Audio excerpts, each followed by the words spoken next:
Isa sa mga pinakamainit na usapin ngayon sa social media ay ang pinakahuling update sa kaso ng pinaslang na vlogger na si Mima Alicia, na kilala rin bilang Alicia Lipata.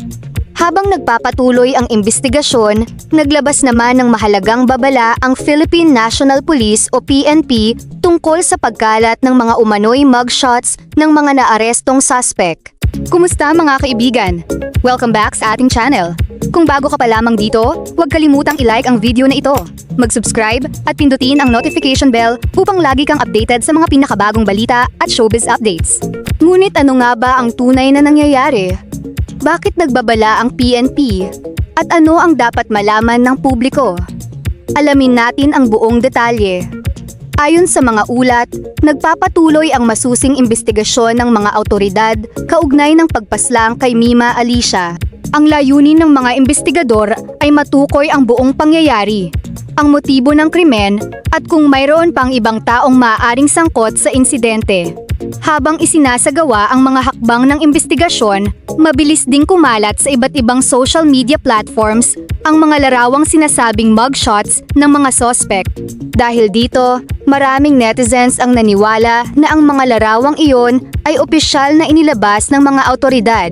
Ngunit ayon sa PNP, may mga larawan na umiikot online na hindi pa nabeberipikang opisyal. Dahil dito, nagsimula silang magsagawa ng sariling investigasyon upang malaman kung sino ang nasa likod ng pagpapakalat ng mga pekeng mugshots at maling impormasyon. Nagpaalala rin ang PNP sa publiko na maging maingat sa pagbabahagi ng anumang larawan o impormasyon na hindi nagmumula sa opisyal na pahayag ng mga autoridad. Sa panahon ngayon, napakadaling gumawa at mag-edit ng mga larawan, kaya mahalagang tiyaking beripikado muna ang anumang ibinabahagi. Ayon sa mga eksperto, ang maling impormasyon ay maaaring makaapekto hindi lamang sa investigasyon, kundi pati na rin sa karapatan ng mga taong sangkot sa kaso. Maaari rin itong magdulot ng pagkalito sa publiko at makasira sa kredibilidad ng mga lehitimong ulat. Samantala, patuloy namang nananawagan ang pamilya at mga kaibigan ni Mima Alicia para sa mabilis at patas na hustisya. Umaasa silang mabibigyang linaw ang buong pangyayari at mapapanagot ang sinumang mapatutunayang responsable alinsunod sa batas. Sa social media, iba't iba rin ang naging reaksyon ng mga netizens. Marami ang nanawagan na hintayin ang opisyal na resulta ng investigasyon bago magbigay ng konklusyon. May ilan ding nagpapaalala na iwasan ang pagpapakalat ng hindi kumpirmadong impormasyon upang hindi makadagdag sa kalituhan. Mahalagang tandaan na habang may mga naaresto o iniimbestigahan, ang sinumang suspect ay itinuturing na inosente hanggat hindi napatutunayang nagkasala sa korte. Bahagi ito ng due process na nakasaad sa ating batas. Patuloy ding hinihikayat ng mga otoridad ang sinumang may mapagkakatiwalaang impormasyon tungkol sa kaso na makipag-ugnayan sa pinakamalapit na himpilan ng pulisya upang makatulong sa investigasyon.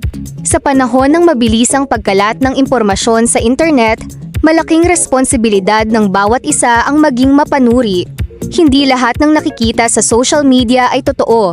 Ang pag-check ng pinagmula ng balita at paghihintay sa opisyal na anunsyo mula sa mga autoridad ay makatutulong upang maiwasan ang pagkalat ng maling impormasyon.